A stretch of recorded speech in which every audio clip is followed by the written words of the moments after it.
Next up, we have Andrew Pascal, founder and CEO of PlayStudios, and his topic will be travel, entertainment, and casinos. MyVegas, Gamifies, Sin City.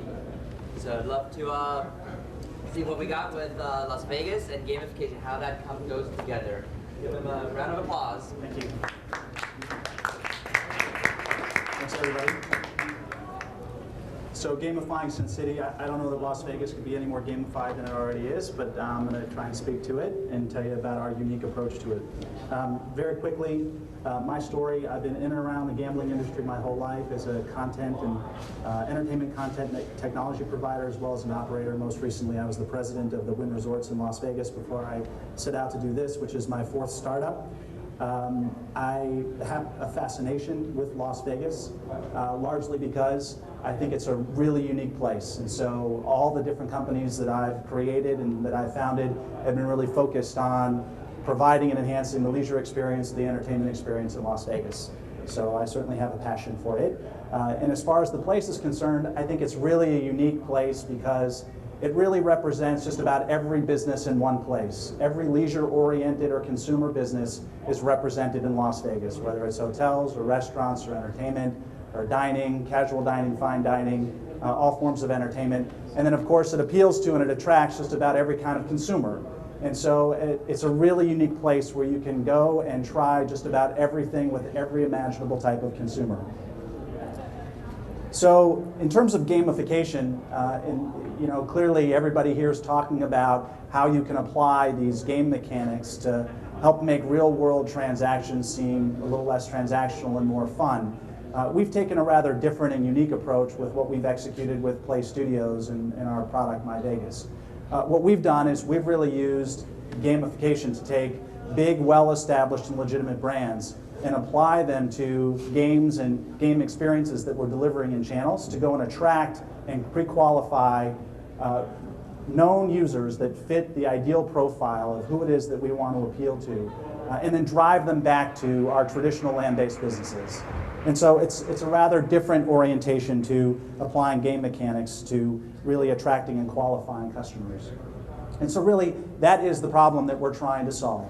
How can we go out there and find a qualified group of consumers that we can engage in a really unique way and drive back to our traditional land-based businesses?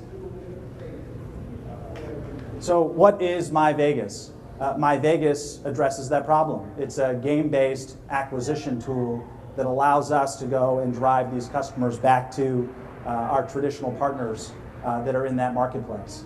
So MyVegas, if I could very simply take you through the cycle, engages people in social channels, so on Facebook and soon within the next few months on mobile devices, and it allows them to play an experience which effectively virtualizes the Las Vegas experience.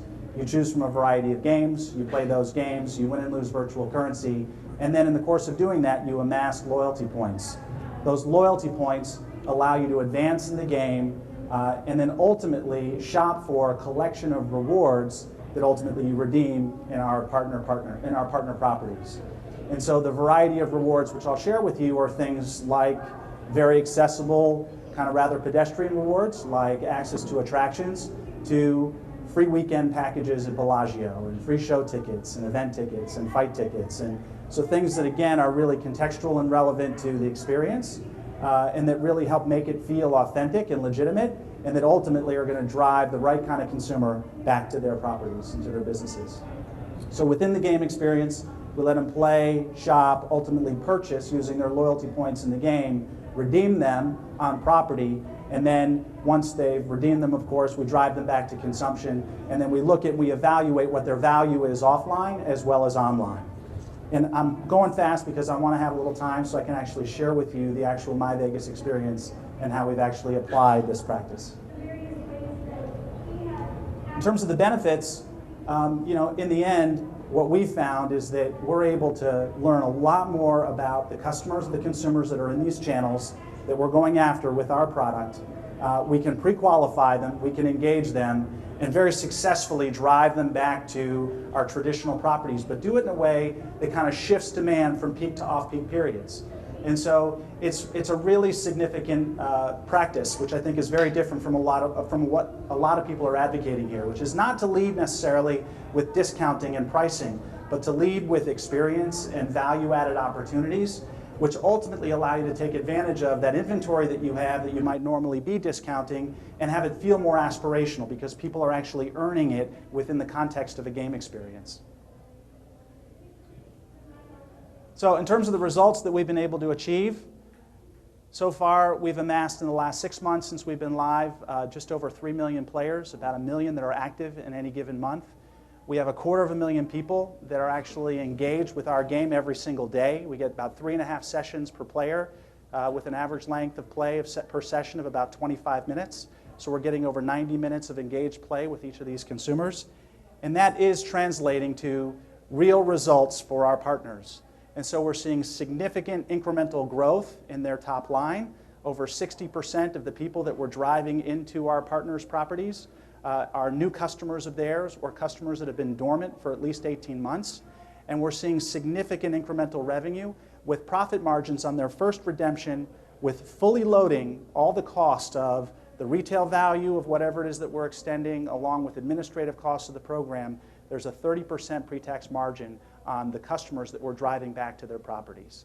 And so in the end, what we believe we've done is taken advantage of an experience and well-known brands and a ton of remnant inventory that exists in a marketplace that people have a fascination with, and we've leveraged it in order to stimulate and drive growth and shift also people's visitation patterns and consumption patterns. So with that, I'm going to see if I can't launch the game here and show you how we've applied all those things.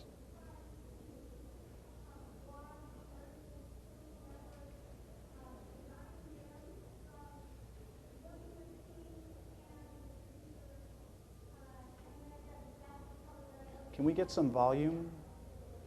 Should be great. Extended desktop here. Okay. So,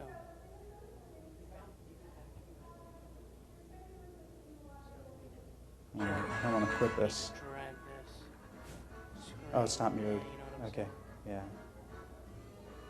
I'll go mirror it if you'd like. Let me mirror it. I think that'll be better.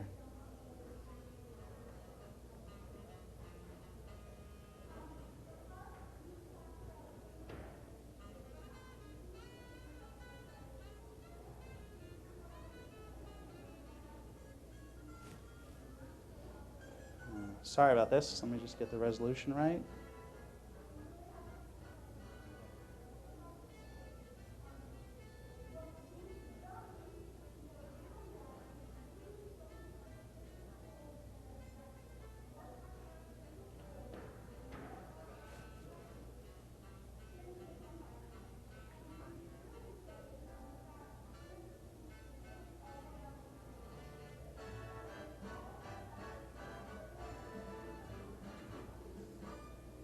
Okay, so this is MyVegas. So what we've done in this case is we've taken the brands that we have partnerships with, like Excalibur and Luxor and Mirage and Bellagio and Aria, and we've actually leveraged them in the context of creating actual games that are based on those brands.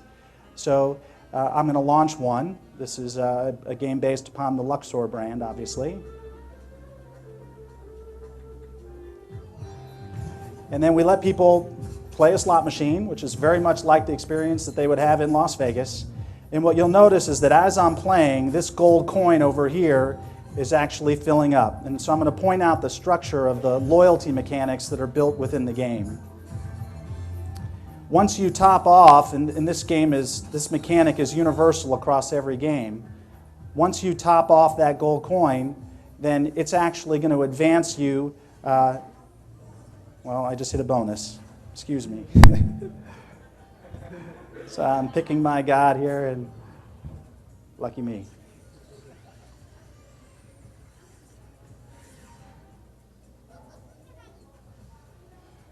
All right, I won't share that with my friends today.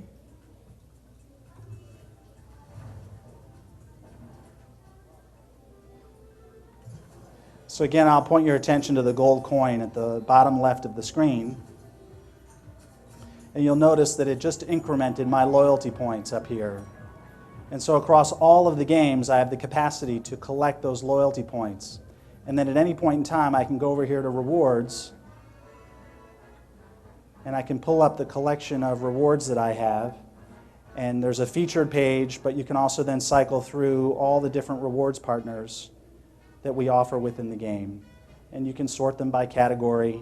So if you're interested in rooms, then you can see what the room offers are, from one-night tower suites, suite upgrades, room discounts, 2 complimentary room nights, the Mirage. We use and promote the notion of scarcity within the game to create some urgency around how and when they purchase these rewards. And so these are all the different offerings. So there's 125 different rewards that are offered up within the game. And again, what I would highlight is that this is all inventory that, because of the marketplace, and they clearly have off-peak periods where they're trying to drive and stimulate demand, they take advantage of a lot of it in a way that doesn't feel as promotional and doesn't feel as much as if they're discounting. And it's proven to be very successful. And then, of course, over the course of playing the game, you also get to fabricate and build your own little version of Las Vegas. And it's got a ton of other game mechanics. But, I think what's unique about our approach, as I tried to highlight early on, is that it's not so much that we're taking game mechanics and applying them to real-world transactions. What we've done is we've taken really well-established brands and leveraged them in traditional game channels to go and find and qualify really known consumers that fit the profile of who we're trying to appeal to, and then offer up rewards that feel totally relevant and contextual to that experience, and then drive them back to our partners during these off-peak periods, which frees up capacity for them to sell during peak periods of demand and allows them to better utilize all that inventory that would otherwise perish during those off-peak periods. So that's what we've done. And I think I have a couple minutes for questions if you'd like. Otherwise, yes? All the games fill up the same, are connected to the same loyalty framework and fill up that gold coin. And then as you progress ever deeper into the game experience, you accrue points at different rates. We have within the rewards section the capacity to lock and limit reward availability to very specific types of players. We can curate the content and the rewards that are offered based upon what we know about the player. So we have a lot of flexibility in terms of how we leverage the platform to kind of curate and control the experience for a specific type of consumer. Yes? Target demographic, sure. 65% women, 35 to 50 years of age, above higher than average education, household income of about $90,000 to $100,000. And that very closely fits kind of the typical profile of the Las Vegas consumer. Yes? How are people finding out about your site, and how are you promoting it? How are they finding out about the game and the experience?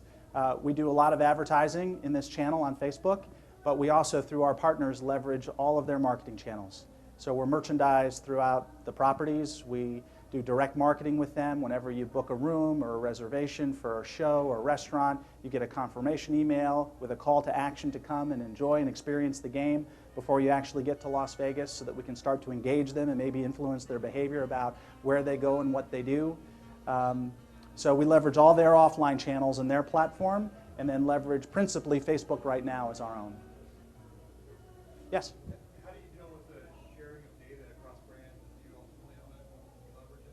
So sharing of data, we own the data, and we work very closely with our partners to kind of structure different types of campaigns that they might want to do to try and target and convert our consumers, the people that we have a lot of information on, to their consumers. And that's proven to be very successful. Even if they do. If they're driving the customer to us, then they already have that player's profile information, so they can continue to market to them. And so in that case, they leverage this vehicle to engage their customer already a little more deeply with their brands when they're not in their markets. Any other questions? Great. Thanks very much, everybody. Well, thank you very much, Andrew, for the great talk and the great demonstration.